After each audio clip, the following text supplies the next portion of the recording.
नमस्कार, स्वागत है आप सबका नारा टीवी पर। बिना विलन के बॉलीवुड अधूरा है और बिना अमरीश पुरी के विलन शब्द पूरा नहीं हो सकता। किसी भी हीरो को हीरो बनाने के पीछे विलन का सबसे बड़ा हाथ होता है। सोचिए, अगर मोगैम्बो नहीं होता तो मिस्टर इंडिया हीरो कैसे बनता। सनी देओल हिंदी सिनेमा के उन अभिनेताओं में से हैं जो अपने अतिमानवीय हाव भाव को विश्वसनीय बना देते हैं। गदर में उनके हैंडपंप उखाड़ने वाले सीन को याद करिए। आपको लगता है कि ये आदमी ऐसा कर सकता है, मगर आपको ये भी लगता है कि इस आदमी के सामने खड़ा अशरफ अली इसे रोक भी सकता है। शाहरुख खान की दिलवाले दुल्हनिया ले जाएंगे, सनी देओल की घातक, घायल, दामिनी, सलमान शाहरुख की करण अर्जुन, इन सब से आप अमरीश पुरी को निकाल दीजिए। सिमरन के बाबूजी और काशी के बाप के बिना ये सारी फिल्में अपने दौर की बाकी फिल्मों जैसी ही लगेंगी। दरअसल अमरीश पुरी अपनी कद्दावर शख्सियत और दमदार एक्टिंग से एक ऐसा स्तर बना देते थे कि हीरो को उनके बराबर आने में एक अलग ही स्तर पर आना पड़ता था। ऐसे ही नहीं, दुनिया के सबसे महान निर्देशकों में से एक स्टीवन स्पीलबर्ग ने उन्हें सर्वश्रेष्ठ विलन कहा था। Indiana Jones Temple of Dooms में उन्हें नरबली देने वाला तांत्रिक मोलाराम के रोल में कास्ट करने के लिए स्पीलबर्ग को अच्छे खासे पापड़ बेलने पड़े थे। स्पीलबर्ग अमरीश को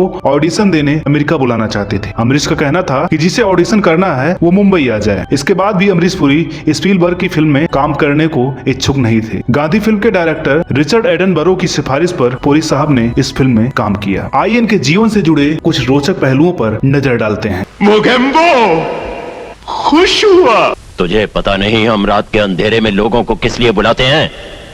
जलील करने के लिए। तुझे भी यहाँ जलील करने के लिए बुलाया गया है। प्रेम कहानी में एक लड़की होती है, एक लड़का होता है, एक लड़का होता है। सुना, लड़का होता है। कभी किसी ने कहा कि आतंकवादी होता है? ऊपर वाला रॉन्ग हो सकता है, लेकिन डोंग कभी रॉन्ग नहीं होता। सांप के कांटे को धतूरा असर नहीं करता।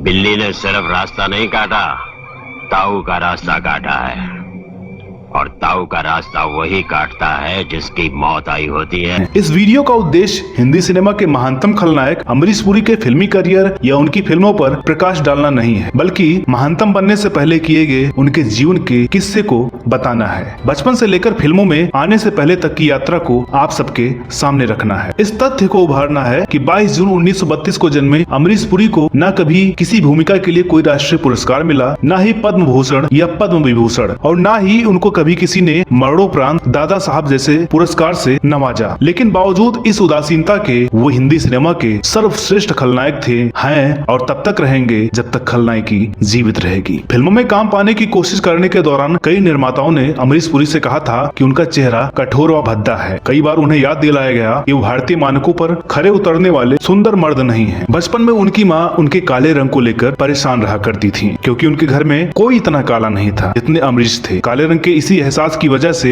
वे बचपन में ढेर सारा दूध पीने लगे, सिर्फ इस उम्मीद से कि ऐसा करने से उनका रंग साफ हो जाएगा। एक बार जब किसी परिचित ने उनके दिल्ली वाले घर के आंगन में भैंस लाकर बांध दी, तब उन्होंने भैंस का दूध पीने से साफ इनकार कर दिया। अपनी माँ को पास बुलाया और कहा कि मेरा रंग पहले से इतना काला है और काली भैंस का दूध पीकर तो मैं और भी काला हो जाऊंगा। 70 के दशक में अमरीश पुरी के फिल्मों में आने से पहले ही उनके दोनों बड़े भाई फिल्म इंडस्ट्री का हिस्सा बन चुके थे। चमन पुरी खासा नाम कमा रहे थे और मदन पुरी नामी खलनायक थे। अमरीश पुरी को उनके पिताजी अम्बरीश लाल कहकर बुलाया करते थे। एक घटना ने उनके मन में हमेशा के लिए यह स्थापित कर दिया कि उनके बाबूजी उन्हें कभी एक्टर नहीं बनने देंगे। 40 के दशक की बात है, जब बड़े भाई मदन के भेजे एक पत्र को पढ़कर शिमला में उनके पिताजी गुस्से से आग बबूला हो रहे थे। मदन पुरी ने कोलकाता की अपनी सरकारी नौकरी छोड़ दी थी और वे फिल्मों में किस्मत आजमाने जा रहे थे। अमरीश के पिताजी फिल्मों को पाप का अड्डा मानते थे और चाहते थे कि उनके सभी बेटे उन्हीं की तरह सरकारी नौकरी करें। वो अक्सर कहा करते थे कि फिल्में तो बदमाशों का काम है। उनकी इस नफरत की वजह रूढ़िवादी सोच नहीं बल्कि कुंदन लाल सहगल थे। जी हाँ, हिंदी फिल्मों के पहले सुपरस्टार केएल सहगल उनके भतीजे थे, जिन्हें अमरीश के बाबूजी ने सुपरस्टार बनते देखा था तो इसके बाद दयनीय स्थिति में भी पहुंचते देखा था। शराब की बोतल नहीं,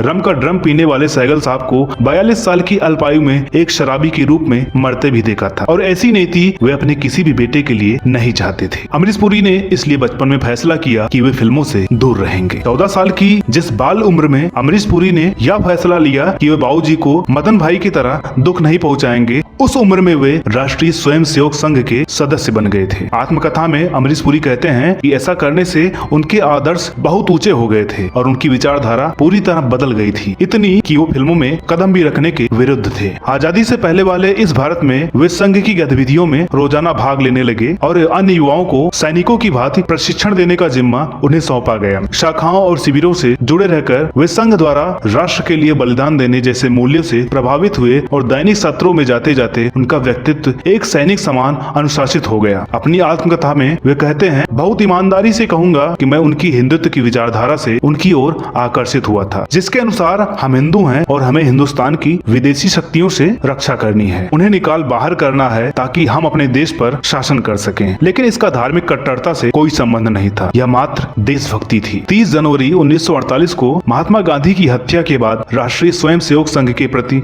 अमरीश की निष्ठा लड़खड़ाने लगी और उन्होंने चुपचाप खुद को संघ की सक्रिय भागीदारी से अलग कर लिया। इस राष्ट्रीय त्रासदी की दिल दहला देने वाली घटना ने न सिर्फ उन्हें स्तब्ध किया और तोड़ दिया, बल्कि उनकी सोच और दृष्टिकोण को इतना ज्यादा बदल दिया कि वे जब वे कॉलेज पहुंचे तो न सिर्फ नाटकों में काम करने लगे बल्कि गाना भी शुरू कर दिया। अमरीश पुरी दिल्ली और शिमला से शिक्षा दीक्षा हासिल कर 1953 में मुंबई पहुंचे थे, इस सोच के साथ कि जाते ही उन्हें फिल्मों में बड़े रोल मिलेंगे। बड़े भाई मदन पुरी के यहाँ उन्होंने डेरा जमाया और उन्हीं ने उनका पहला पोर्टफोलियो बनवाया, लेकिन स्क्रीन टेस्ट में वे रिजेक्ट होते गए और उनके रंग रूप के कारण उन्हें किसी ने अच्छी भूमिकाएं ऑफर नहीं की। जो की गई वो अमरीश ने नहीं की। भाई पर बोझ बनने की शर्मिंदगी दूर करने के लिए उन्होंने छोटी मोटी नौकरियां करनी शुरू कर दी और कमीशन एजेंट बनकर कभी किसी माचिस का ब्रांड बेचा तो किसी सरकारी दफ्तर में लिपिक की साधारण नौकरी महीने भर करने के बाद छोड़ दी। जिस दफ्तर में आखिरकार लंबे समय तक नौकरी की, वहीं उनकी जीवन संगिनी मिली। नौकरी और गृहस्थी ने अभिनय के बारे में कुछ करने का उन्हें मौका नहीं दिया और फिल्मों में काम करने का सपना सरकारी फाइलों और घरेलू मसलों में घिरकर लंबी नींद सो गया। जब 3 साल ऐसे ही निकल गए तब उनसे इत्तेफाकन टकराए एक सहकर्मी ने उन्हें इब्राहिम अलकाजी से मिलवाया, जो उस वक्त भी थिएटर का पर्याय माने जाते थे और उनके द्वारा संवारे गए कई अभिनेताओं ने बाद में हिंदी सिनेमा को संवारा था। जिस चेहरे और डील डॉल को फिल्मों से जुड़े अनेक स्थापित लोगों ने नकार दिया था, उसे थिएटर के गुरु ने पहली ही नजर में पहचान लिया। इस तरह फिल्मों में कदम रखने के तकरीबन 10 साल पहले 1961 में अमरीश पुरी ने मुंबई में थिएटर करने की शुरुआत की। इब्राहिम अलकाजी के बाद सत्यदेव दुबे से सीखना शुरू किया, जिन्होंने मंच सज्जा से लेकर थिएटर का अनुशासन, आवाज का उतार चढ़ाव, अभिनय की बारीकियां, अंग संचालन और नाटक से जुड़ा हर कार्य सही और योजनाबद्ध तरीके से करना उन्हें सिखाया। अमरीश पुरी ने सुबह से शाम तक लिपिक की सरकारी नौकरी करने के बाद सीधे थिएटर जाना शुरू कर दिया और 30 साल की उम्र में थिएटर करने की शुरुआत करने के बावजूद रंगमंच की हर विधा को बेहद ईमानदारी से सीखा। पहला नाटक अमरीश पुरी ने अपने गुरु सत्यदेव दुबे के निर्देशन में खेला था। नाटक था धर्मवीर भारती का लिखा